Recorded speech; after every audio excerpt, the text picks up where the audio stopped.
Olá pessoal, estamos novamente aqui com mais um programa, A Voz do Povo, com Rogério Bernardo, né? E você estava acompanhando aí a nossa reprise do programa anterior, que sempre, às vezes vai sendo reprisado, né, durante a semana, no momento que nós não estamos ao vivo, mas agora nós estamos ao vivo, aqui, diretamente do nosso estúdio da TV Sudeste, para te trazer notícias, né, aquilo que tem acontecido no Espírito Santo, aquilo que tem acontecido na nossa Guarapari e aquilo que tem acontecido no cenário nacional. Então, nós vamos hoje começar com uma notícia que é relacionada ao lockdown aqui em Guarapari, que foi estabelecido pelo senhor prefeito, né, do município de Guarapari, nosso gestor municipal.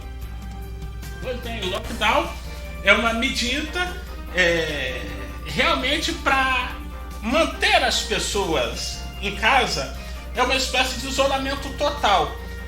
É claro que aqui teve alguns critérios adotados, principalmente no que tange a alguns horários, né, de comércio, por exemplo, tá, de 9 da manhã até as 17 horas só, né, depois disso, em alguns casos, só serviços essenciais.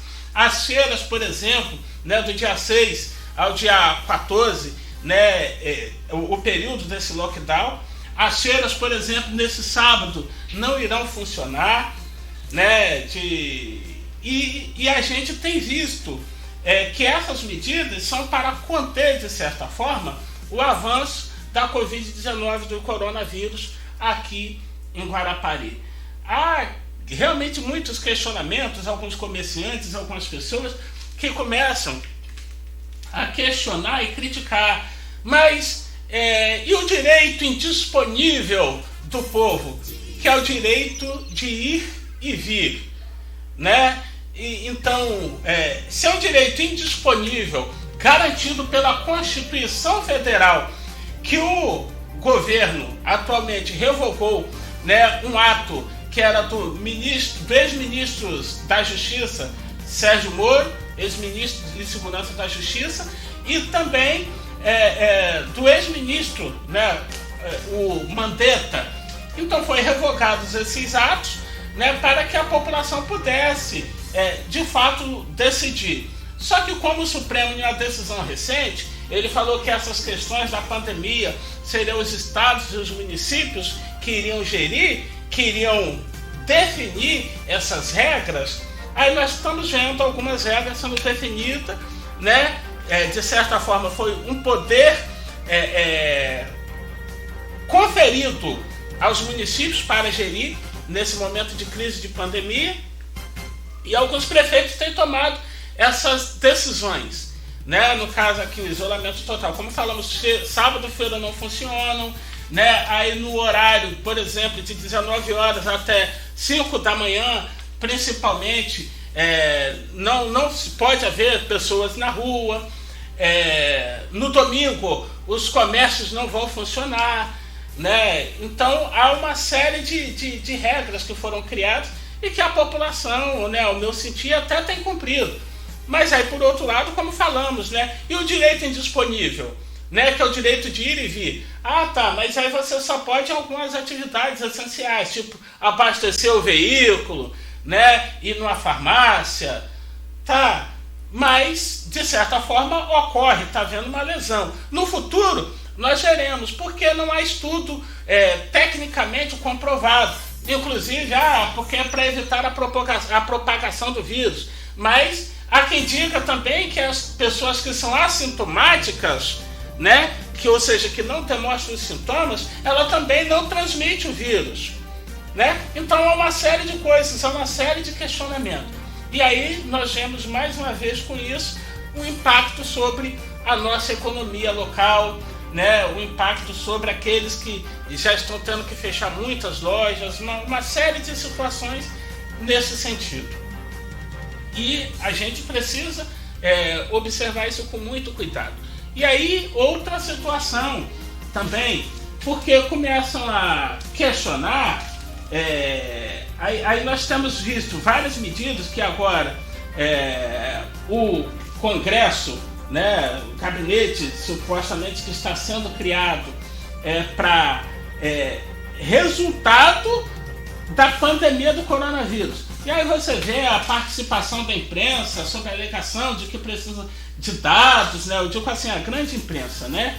Que precisa de dados para divulgar, né? Então está sendo feito um consórcio a nível estaduais com diversas secretarias do Estado, porque aí um meio de comunicação vai transmitir esses dados com as informações diretas da secretaria, não do portal do governo.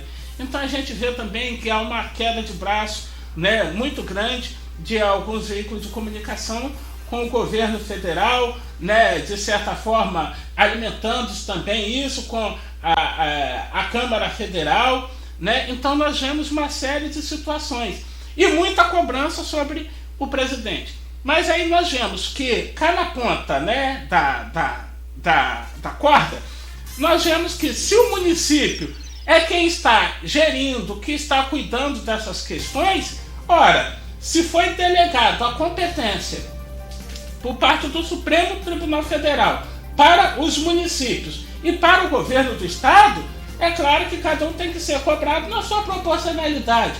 Ao governo federal, o que vai caber? Vai ser o repasse do recurso para cada estado e para cada município. E aí os prefeitos vão ter que ter a competência, com os seus secretários de saúde, né, para administrar bem isso dentro dos municípios. E também o governo estadual vai ter que ter a competência com o secretário estadual para gerir e fazer esse mapeamento. Nós estávamos observando, a exemplo disso, né, o estado de Minas Gerais, né, a proporção dele, o tamanho dele, que é muito maior do que o Espírito Santo, né, o índice populacional de lá. E nós temos visto também que a quantidade, a forma com que está sendo tratada lá a doença, nós vemos que é um dos melhores estados no sentido de gestão da crise da pandemia do coronavírus, né? Tem se mostrado realmente lá o governador Romeu Zema, né, que é do Novo até, tem se demonstrado uma pessoa altamente qualificada para gerir esse momento, considerando o alto índice da população e considerando a propagação do vírus lá naquele estado, que é o estado nosso, até vizinho, estado de Minas Gerais. E aí nós vemos também outras notícias boas, por exemplo, lá na Suíça, né, as pessoas já estão podendo sair na rua normalmente, sem usar, até mesmo sem fazer uso de máscara, né, ou em alguns casos onde tem a grande aglomeração de pessoas. Na Nova Zelândia, né, que já não tem caso nenhum de contaminação por esse novo coronavírus.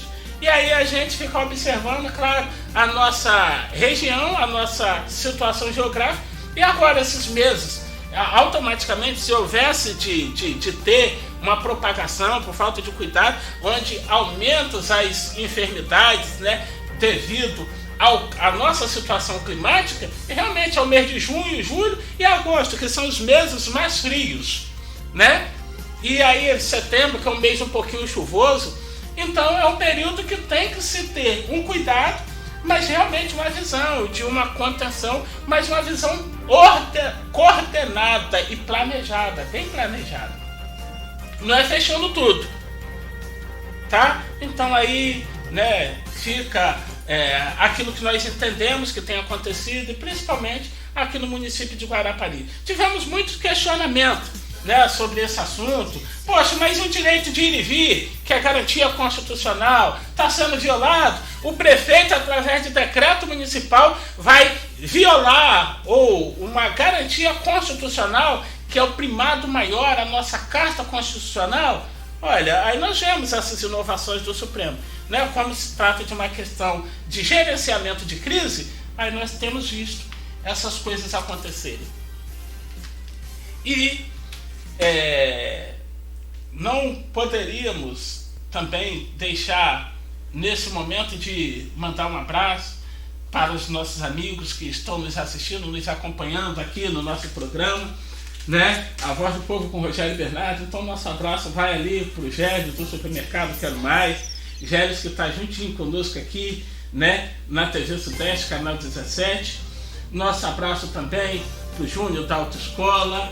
Nosso abraço vai também para o Caê da Pousada Estrela da Praia, né? Então nosso abraço para os nossos amigos, para os nossos comerciantes aqui de Guarapari, que tem passado por esse momento tão difícil, e nós queremos deixar o nosso forte abraço.